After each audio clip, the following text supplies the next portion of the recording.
तो इस बारे में आप क्या कहना चाहेंगे? यार ये वो तलाक याफ्ता औरतें हैं जिनके शोहरों ने उन्हें छोड़ दिया। ये वो औरतें हैं जिनको भाई की तमीज़ नहीं है, बाप की तमीज़ नहीं है, बेटे की तमीज़ नहीं है, शोहर की तो बिल्कुल तमीज़ नहीं है। ये वो जो एक ओपन मैरिज का सिस्टम इंट्रोड्यूस करवाना चाहती हैं, और फिर आगे से झूठ का पलंदा ऐसे है कि मारवी सिरमिट टाइप का मटेरियल उठ के कहता है कि मुझे जिनसी हरासा करने की धमकी मिल रही है। भाई उल्लू के पट्टे, तुझे खोता भी धमकी ना दे। तुझे जिनसी हरासा करने की तो वो जमील फारूकी ने ट्वीट किया, मारो मुझे मारो कि अगर ऐसे जिनसी हरासा करने की धमकी मिल रही। तो इन लोगों ने बाहर से पैसे लेके अमेरिका में बैठ के यहाँ बेचारे मासूम औरतों को 200-400 रुपए दे के तो उन्हें कहती हैं आओ सड़क पे आओ। कई 80% ख़वातीन जिनसे मैं मिला जो औरत मार्च में गई, वो कहते हैं हम लोग तो कश्मीर और फ़लस्तीन की बहनों के लिए निकली थी, ये तो वहाँ पे अपना जिस्म बेचने की बातें कर रहे हैं। हम लोग तो निकली थी कि भाई हमें जहेज़ जो है इस लानत से बचाओ, और जायदाद में विरासत में जो कि इस्लाम ने हमें शरई हक दिया है वो दो। एक नोबल कॉज के लिए आई थी जो ख़वातीन के एक्चुअल इश्यूज हैं कि भाई हम लोग इज्जत से माशरे में जीना चाहते हैं, हमें घर में जो हमारे भाई को मर्तबा मिला है वही हमें दो। कुछ घरों में इस तरह का मसला होता है अक्सर, तो वो उस कॉज के लिए निकली और यहाँ पर उनकी कॉज को एक्सप्लॉइट किया गया। और औरत के केस को औरत मार्च ने इतना मिसयूज किया कि जो औरत जिसको घर में वो इज्जत मर्तबा मकाम नहीं मिल रहा ना, वो जो कहती थी कि नहीं मुझे इतनी तो आज़ादी दो कि मैं अपने जो व्यूज़ हैं उसको एक्सप्रेस कर सकूं पॉजिटिव तरीके से, उस औरत को भी अब उसका शोहर या उसका बाप कहता है कि ये वाली आज़ादी चाहिए तो मैं नहीं मिलेगी। तो असल ख़वातीन के हकूक पे भी ये डाका मार चुके हैं। मिस यूज़ करके इन लोगों ने ख़वातीन से उनके जो हकूक मिलने चाहिए थे वो भी छीन चुके हैं। तो ऐसे लोगों को कानून ऐसा बनना चाहिए, कानून हाथ में नहीं रहना चाहिए, लेकिन कानून ऐसा बनना चाहिए कि जो लोग ऐसे आके हम जिन्स परस्ती की बात करें, इन तमाम नामर्दों को उठा के ऐसे लकों में लितर मारो कि दोबारा इनकी तशरीफ़ इतनी लाल हुई हुई हो कि दोबारा दिखाने के काबिल ना हो। इनकी जब तक तशरीफ़ पे आप लोग लितर नहीं मारेंगे, जिस तरह बाबा ज़िया के दौर में आप लोग धोबी घाट के मैदान में मजमा लगा करता था और कैरेक्टरलेस लोगों को सरेआम सजाएं दी जाती थी, इनको वो लितर पड़ने चाहिए, चाहे कोई मर्द हो कोई औरत हो, जो जो कैरेक्टरलेस एक्टिविटीज़ में इन्वॉल्व है।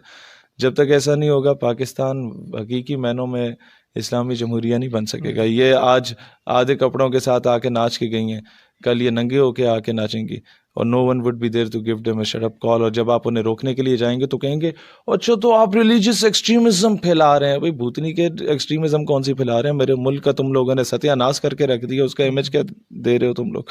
तो इनको रोकना होगा। तो आपने उस सिलसिले में धरना भी दिया था। हाँ, हम लोगों हाँ, ने इन लोगों की हमजन्स परस्ती वाली एनजीओज का तो सत्यानाश करके हैं हम लोग अल्हम्दुलिल्लाह। 2 बजे दिन को बैठे हैं। पुलिस को हमने कहा था कि जनाब हम लोग प्रेस क्लब से जाएंगे डी चौक, तो उन्होंने सारे इंतजामात पुलिस हुकूमत ने जनाब डी चौक में खड़ी की हुई। हम लोग भी तो अभी अर्तगल से बड़ा कुछ सीख चुके हैं ना, बताते और हैं दिखाते और हैं। हम लोग चले गए उधर अपारे चौक वाली साइड पे, फिर काफ़ी कुछ ब्लॉक करना पड़ा। ये और तरह से बात ही नहीं सुनते। मैं क्या करूं, मुझे मजमा लगाना पड़ता है। तो कितने देर आपने वहाँ धरना दिया? और फिर अहमद भाई 2 बजे दिन को बैठे धरने पे, और एट ए टाइम हमने 2 धरने दिए थे ऑन द स्पॉट, और फिर एंड पे हम लोग मर्ज हो गए। हम लोगों की जो मुस्लिम तलबा महाज की तंजीमात थी उनसे हमने रात को ही कहा था कि भाई इन लोगों ने कोई हमारी बात नहीं सुननी, आप लोग एक तरफ धरना दें, इन्हें बताए बगैर हम दूसरी तरफ देते हैं और ऑन द स्पॉट हम मर्ज हो जाएंगे। तो एक बहुत ज़बरदस्त प्रेशर इन पे हो जाएगा और मर्ज भी तीसरी जगह पे होंगे, जो बताइए उस पर नहीं होंगे। जो सिक्योरिटी के लिए जो इंतजामात थे वो कहीं और किए गए थे, हम लोग कहीं और जाके पहुंच गए। तो एनी हाउ रात को 11 बजे वो मुज़ाकरात हमारे माने गए, तो कामयाब हुए, मुतालबात माने गए। और ये पाकिस्तान के पिछले 15-20 सालों की तारीख का वाहिद ऐसा धरना है जिसमें लोग आते तो जज्बे के साथ हैं और जाते वक्त भी खुशी खुशी के हैं, वरना लोग हमेशा मायूस होकर उठे हैं धरनों से कि वो चीज़ें मानी नहीं जाती। और इस बार हम मनवा के आए क्योंकि हम लोग इनको जान चुके थे कि इनसे मनवाया कैसे जाता है। तो किन मुतालबात पे आपकी जो है वो गवर्नमेंट से डील हुई फिर?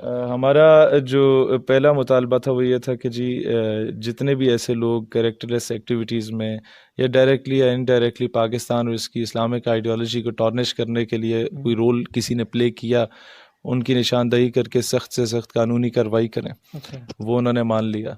दूसरा, मिस्टर चिप्स को रेडिकेट करके आपके तालीमी निसाब से निकाल के उसकी जगह इस्लामी हीरोज़ मोहम्मद बिन कासिम, टीपू सुल्तान, नूरुद्दीन जंगी, सलाउद्दीन अयूबी में से कोई एक टॉपिक का नॉवल आप लोग निकालें जो बच्चों को पढ़ाया जाए, ताकि उन्हें पता चले यार हमारे हीरोज़ कौन हैं। तीसरा जो है कि पैमरा पे इन तमाम मारवी सरमत टाइप के जो गंदी नाजायज़ औलादें हैं, प्रोडक्ट्स हैं, उन पे पाबंदी लगाई जाए, जो पाकिस्तान के मुक़द्दस इदारों, मुक़द्दस गाय या हम सबसे बढ़ के ये चीज़ बीच में डालनी पड़ती है, इसके बगैर मुतालबात माने नहीं जाते, या फिर पाकिस्तान की आइडियोलॉजी के ख़िलाफ़ बात कर रहे हो तो इन पे पाबंदी लगाई जाए। तीसरा जो था, इसके बाद हमारा मुतालबा था हम जिन्स परस्ती पे जितनी ऑर्गेनाइजेशंस या NGOs काम कर रही हैं डायरेक्टली इनडायरेक्टली, उन सब पे पाबंदी आयद की जाए। तो मैं समझता हूँ ये एक बहुत बड़ी कामयाबी है। हम लोग एक मुतालबे के लिए गए थे और 4 मनवाए अल्हम्दुलिल्लाह। तो क्या देखते हैं मुतालबात के अमल दरामद होगा या फिर नहीं, हमें ज़बरदस्ती अमल दरामद कराना पड़ेगा। हम ही थोड़ी करेंगे कि दफ्तर में बैठ के उन्होंने सूटे लगा रहे हैं, हम जाके साथ बैठेंगे, हम कहेंगे एक जो है ना अभी एक सबूत दिखाए ना वो आप बेफिक्र हैं, हम लोग मनवाएंगे। ये पाकिस्तान हमारा है। हमारे ख्वाजा कमरुद्दीन सियालवी रहमतुल्लाह अलैह जब खिज़र टिवाने ने कहा था ना कि जनाब ये ब्लैंक चेक ले लो, fill and sign it and tell me the amount of money you need, जिन्हें पैसे चाहिए ने मैं देना, मिस्टर जिनानू सपोर्ट ना करो। ख्वाजा कमरुद्दीन सियालवी ने वो ब्लैंक चेक जला दिया अंगीठी में। और क्या हुन अगर जनाब सपोर्ट की थी मेरे तो वर्ड के कोई बुरा नहीं होएगा। ख्वाजा कमरुद्दीन सियालवी ने कहा अच्छा मैं अल्लाह दे 99 ना पढ़े जिन्हें खिज़र टिवाने का नाम मौजूद नहीं है, तू मैनू धमकी देगा। तो हम तो ऐसे, हमारे अकाबिर वो हैं, हमारे अकाबिर पीर जमात अली शाह जैसे लोग हैं जिन लोगों ने कहा था कि वो शख्स मेरा मुरीद ही नहीं है, मैं उसका जनाजा ही नहीं पढ़ूंगा जो मिस्टर जिना का साथ ना दे। हमारे अकाबिर अल्लामा किफ़ायत अली काफ़ी हैं जिनके दोस्तों के तोपों के आगे बांध दिया गया था और जिस्म के पटखच्चे उड़ा दिए गए थे। हमारे अकाबिर वो हैं कि जिस्म पे इस्त्रियाँ फेरी की थी, कोयले वाली इस्त्री सही भारी होती है, हमारे दादी नानी अगर जिंदा हैं उनसे जाके हम पूछें वो उठाई नहीं जाती थी और चमड़ी उधड़ जाती थी। वो 80 साल 70 साल 65 साल के बुजुर्गों के जिस्म पे डाली जाती और जब चमड़ी उधर जाती तो फिर नमक और मिर्चों का छिड़काव किया जाता और फिर दोबारा इस्त्री फेरी जाती, फिर फांसी के फंदे पे लटकाया जाता। तब भी किफ़ायत अली काफ़ी यही कहते थे कि कोई गुल बाकी रहेगा ना चमन रह जाएगा, बस रसूल अल्लाह का दीन हसन रह जाएगा सल्लल्लाहु अलैहि वसल्लम। तो ऐसे लोग जो पाकिस्तान बनाने में जिन्होंने अपना रोल प्ले किया, हम लोग उन लोगों के फॉलोअर्स हैं। मौलाना अब्दुल सत्तार खान न्याजी जैसे लोग जो मुस्लिम स्टूडेंट फेडरेशन के हुए among the founding members of MSF, कायदे आजम कहते थे इन नौजवानों की वजह से पाकिस्तान बना। अब उन्हीं न्याजी साहब के फॉलोअर्स जो हैं पाकिस्तान बचाएंगे इंशाअल्लाह ताला। Who the hell they are कि ये हमारी बात को इग्नोर कर सके, इनके बाप का पाकिस्तान है, हम करवाएंगे इनसे इंशाअल्लाह।